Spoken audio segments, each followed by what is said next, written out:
এবার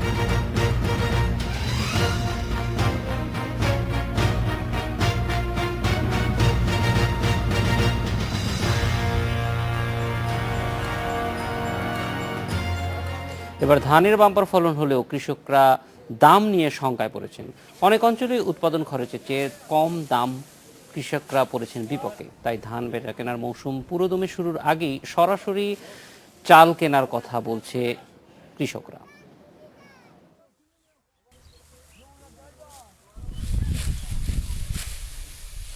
আবহাওয়া অনুকূলে থাকা এবারও নওগাঁয় ধান উৎপাদনের লক্ষ্যমাত্রা ছেড়ে যাবে বলে আশা করছে কৃষি বিভাগ।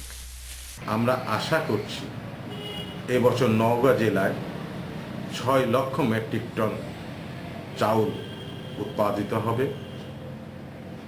ফসলের অবস্থা ভালো। প্রতি বছরই ঘরে ধান তোলার সময় বাজারে দাম থাকে কম, কিছুদিন পরে সেই দাম বেড়ে যায়। এ সময় ধান সংরক্ষণ করে পরে বেশি দামে বিক্রি করে মধ্যস্বত্বভোগীরা। ফলে কৃষকরা সবসময় ক্ষতিগ্রস্ত হলেও লাভবান হচ্ছে তারাই। তাই সরকারিভাবে কৃষকদের থেকেই সরাসরি ধান কেনার দাবি প্রান্তিক চাষিদের। আমাদের মাঠ থেকেই যদি ধান সরকার যদি নিতে পারে তাহলে কিন্তু আমরা সেই হিসাবে আমরা টাকাটা পাই। আমনের ভালো ফলন হয়েছে মৌলভীবাজারেও। গ্রামে গ্রামে চলছে ধান কাটা, মাড়াই, শুকানোর কাজ। তবে উৎপাদন খরচের চেয়ে ধানের দাম কম হয় দুশ্চিন্তার ভাঁজ কৃষকের কপালে। ধানের দরদাম বেশি নাই, 400 টাকা 500 টাকা ধানের দাম। কৃষকের 450 টাকা রোজে ধান খাটাইয়া বেচার পথে গিয়া পয়সা পাইতেছে না। এদিকে পরপর 3 বারের বন্যায় নষ্ট হয়েছে সুনামগঞ্জের প্রায় 15,000 হেক্টর জমির ফসল। আর যতটুকু আছে তাও পোকার আক্রমণে ক্ষতিগ্রস্ত।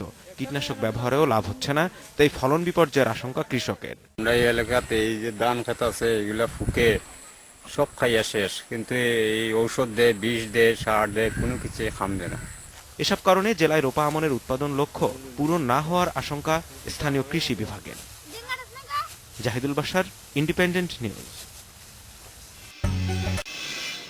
এ বিষয়ে কথা বলতে আমাদের সঙ্গে আছেন কৃষি অর্থনীতিবিদ ডক্টর মাহবুব হোসেন এবং খুলনা থেকে কৃষি সম্প্রসারণ অধিদপ্তরের উপপরিচালক কৃষিবিদ মোহাম্মদ আব্দুল লতিফ, বরিশাল থেকে চাল ব্যবসায়ী দেবাশিস ঘোষ ও সিলেট থেকে কৃষক সাইদুর রহমান।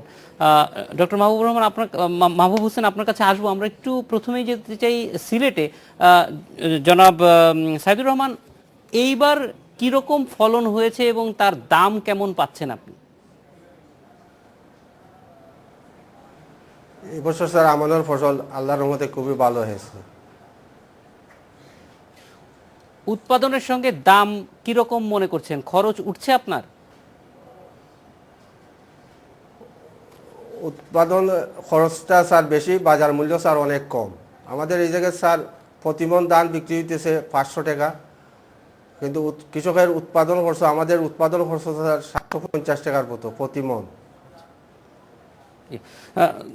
ধন্যবাদ সাইদুর রহমান। আমরা এই ব্যাপারে একটু কথা বলবো। এখন বরিশালে আছেন আব্দুল লতিফ।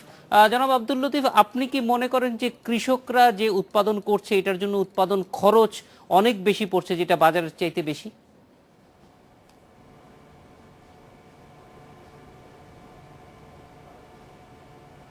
আমি খুলনা উপপরিচালক। বর্তমান বাজার যেটা আছে, ফসল উৎপাদন মৌসুমে একত্রে বেশি ফসল ওঠার কারণে মৌসুমে ফসলের দাম আনুপাতিক একটু কম হয়, পরবর্তীতে এটা আস্তে আস্তে আবার বৃদ্ধি পেয়ে যাবে। আর সরকারের এই পরিকল্পনা, এটা সরকারের পলিসির ব্যাপার। আমরা সম্প্রসারণ বিভাগের পক্ষ থেকে আমরা উৎপাদন পর্যায়ে আমরা বিভিন্ন রকম প্রযুক্তিগত সাপোর্ট দিয়ে কৃষকদের উৎপাদন বাড়ানোর চেষ্টা করে থাকি এবং আল্লাহর রহমতে এবছর ভালো উৎপাদন হচ্ছে, তার সুফলটা কৃষকের কাছে যেতে হলে যে দামটা পাওয়া দরকার, সেই ব্যাপারে আপনারা কোনো ধরনের ফ্ল্যাগ রেইজ করেন কিনা যে এত টাকার নিচে বিক্রি করা যাবে না কারণ কৃষকের চেয়ে বেশিতে উৎপাদন করেছে? এটা করা যাবে না, এই বিষয়টা আমাদের হাতে না বা আমাদের বিভাগের হাতেও না। আমরা চাই যে আমাদের কৃষকরা ন্যায্য মূল্য পাক এবং সেই জন্য তাদেরকে আমরা অনেক সময় পরামর্শ দিই যে আপনারা মৌসুমে না করে ধানটা কিছুদিন সংরক্ষণ করেন, পরবর্তীতে বিক্রি করেন, অথবা উচ্চ মূল্যের অন্যান্য ফসল আছে যেগুলো আবাদ করেন, যাতে আপনাদের এইটা পোষায় যাবে। ধান বাদে অন্যান্য যে কোনো ফসলের মূল্য কিন্তু অনেক বেশি। উচ্চ মূল্যে যেসব ফসল আছে, সরিষা, ভুট্টা, তারপরে সবজি জাতীয় ফলমূল যেগুলো আছে, অনেক দাম। তা আমরা চাই যে কৃষকরা অন্য দিকেও তারা ডাইভার্সিফাই হয়ে যায়, ফসলের বহুমুখীকরণ হোক। তো এইভাবে তাদেরকে আমরা পোষানোর চেষ্টা করি, এইভাবে বুদ্ধি পরামর্শ দেই। ধন্যবাদ আব্দুল লতিফ। আমরা এই আলোচনায় ফিরে আসবো একটা বিরতির পর, আপনারা সঙ্গেই থাকুন। এডিটর স্পিকে নিচ্ছে একটা বিরতি।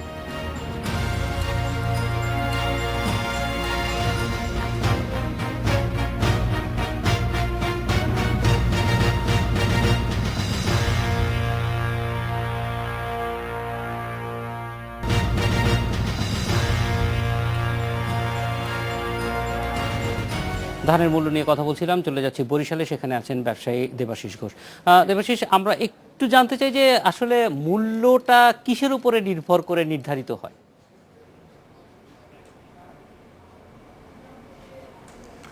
বাজারের চাহিদার উপর মূল্যটা নির্ধারণ করা হয়। যদি মাল বেশি আমদানি হয়, ক্রেতা কম থাকে, তাইলেই বাজারের নিম্নগতি হয়।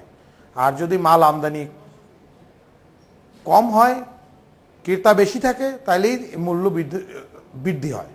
দেবাশিস ঘোষ, ধন্যবাদ। আমি ডক্টর মাহবুব হোসেনের কাছে যাব, যে উনি অর্থনীতির বেসিক কথাটাই বলছেন যে যদি যোগান বেশি থাকে তাহলে তো অবশ্যই দাম কমে যাবে। কিন্তু এই অবস্থায় কৃষক বারবার তার ভালো কাজের জন্য পুরস্কার না পেয়ে বরং একটা কষ্টের মধ্যে দিয়ে যাচ্ছে। এই পরিস্থিতিতে উত্তরণের জন্য আসলে কি করণীয় আছে আমাদের? তার আগে বলে নেই আর কি, আমাদের আগের বক্তা যেমন বললেন আর কি, যে যোগান যদি বেশি হয় চাহিদার তুলনায় আর কি, তাহলে দাম কমে যায়। তো আমরা দেখছি যে চাহিদাটা তো আর কি প্রত্যেক বছরেই প্রায় সমান থাকে, জনসংখ্যা অনুযায়ী বাড়ে আর কি। সুতরাং এই যোগানের বিষয়টাই আর কি, এটা মৌসুম ভিত্তিতে পরিবর্তন হয় এবং তার জন্যই আর কি দাম কমে। কিন্তু এছাড়াও আর একটা বড় ফ্যাক্টর আর কি, যেটা এই বছরে ধানের দাম কমাচ্ছে, সেটা হলো যে আন্তর্জাতিক বাজারে এবছরে চাল এবং গমের দাম কম।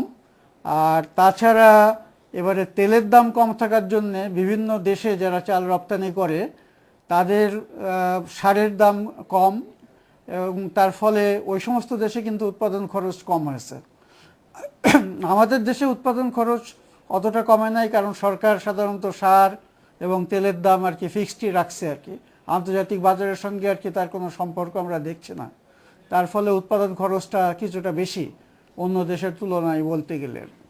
এখন আপনি যে বেসিক প্রশ্নটা করছেন সেটা হলো যে চাষিরা বেশি উৎপাদন করছে কিন্তু তারা ঠকছে আর কি, দাম পাচ্ছে না। তো এটার একটা ব্যবস্থা, তার মানে হলো যে কৃষককে এখন ধানের চাষ কমাতে হবে আর কি।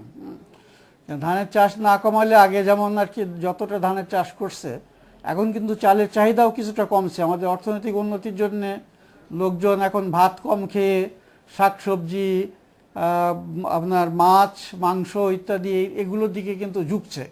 তার ফলে চালের চাহিদা আর কি আস্তে আস্তে কমছে।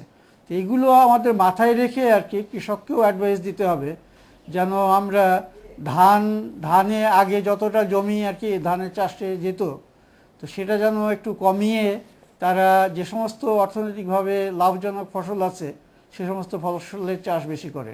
ডক্টর মাহবুব হোসেন, আপনাকে এবং অন্যান্য সবাইকে অনেক ধন্যবাদ আমাদের সঙ্গে যোগ দেওয়ার জন্য। এই ছিল আজকের এডিটর স্পিকে। আমন্ত্রণ আমাদের পরের আয়োজন।